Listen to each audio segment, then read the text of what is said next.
বাজারে যখন জলপাই উঠে যায় তখন বেশি করে একটু জলপাইয়ের আচার বানিয়ে রাখা হয়, কারণ পরবর্তী বছরে জলপাই ওঠা পর্যন্ত এই আচার দিয়ে চালিয়ে যেতে হবে। তাই হচ্ছে কি বেশি করে একটু জলপাইয়ের আচার বানিয়ে সংরক্ষণ করে রাখি। হ্যালো এভরিওয়ান, আসসালামু আলাইকুম। মারিয়া ব্লগ থেকে আমি মারিয়া বলছি। আশা করি আপনারা সবাই ভালো আছেন। আলহামদুলিল্লাহ, আমরাও ভালো আছি।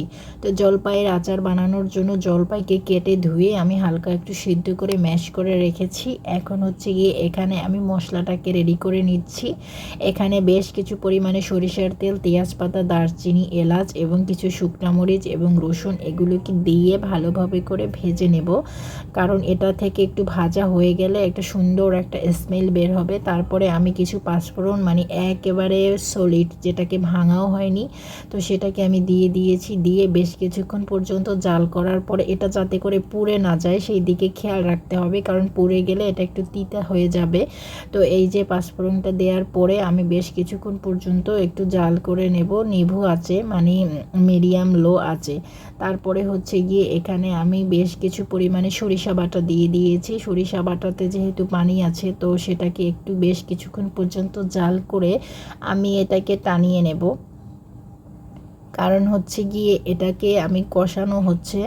তো এই যে আমি সরিষা বাটাটাকে দিয়ে তারপরে হচ্ছে গিয়ে বেশ কিছুক্ষণ পর্যন্ত টানিয়ে নিয়েছি। এখন হচ্ছে গিয়ে এখানে আমি আরেকটু পরিমাণে সরিষা বাটা দিয়ে দিয়েছি, কারণ আমার কাছে মনে হয়েছিল যে জলপাইয়ের পরিমাণটা একটু বেশি, তাই এখানে আরেকটু সরিষা বাটার প্রয়োজন আছে। তাই আমি এখানে আরেকটু সরিষা বাটা দিয়ে এটাকে আমি ভালো করে নাড়াচাড়া করে মিশিয়ে নিচ্ছি। যখন এই পানিটা টেনে যাবে তখন কিন্তু দেখেন সরিষাগুলো কিন্তু ছেড়ে ছেড়ে যাবে। তারপরে হচ্ছে গিয়ে এখানে আমি মানে প্রয়োজন মতো হলুদের গুঁড়া, মরিচের গুঁড়া, তারপরে হচ্ছে ধনিয়া গুঁড়া এবং জিরা গুঁড়া এবং লবণ দিয়ে আমি এটাকে আরেকটু করে কষিয়ে নেব, মানে ভালোভাবে করে কষানো হবে। আমি কিন্তু বিচি ছাড়া জলপাইয়ের আচারটা বানাবো, কারণ আমি সিদ্ধ করে বিচিটাকে ফেলে দিয়ে শুধুমাত্র মাংসটাকে ম্যাশ করে রেখেছি, জলপাইটাকে শুধু। তো এই যে এটা কিন্তু আমার কষানো হয়ে গেলে তারপরে হচ্ছে উপর থেকে আমি জলপাইটাকে দেব, দিয়ে তারপরে বেশ কিছুক্ষণ পর্যন্ত নাড়াচাড়া করে তারপরে উঠিয়ে ফেলবো। যেহেতু সংরক্ষণ করব অনেক দিন পর্যন্ত, সেহেতু আমাদের কিন্তু ভিনেগারটাও দিতে হবে। তো আমরা হোয়াইট সিরকাটাকেও দিয়ে দেব। এই যে আমার যখন মশলাটা কষানো হয়ে গেছে তারপরে হচ্ছে গিয়ে আমি এখানে সেই ম্যাশ করে রাখা সিদ্ধ করে ম্যাশ করে রেখেছিলাম যে জলপাইটা, সেই জলপাইটাকে কিন্তু দিয়ে দিয়েছি। এটাকে দিয়ে তারপরে হচ্ছে ভালো করে আমি নাড়িয়ে চাড়িয়ে একেবারে মিশিয়ে নেব।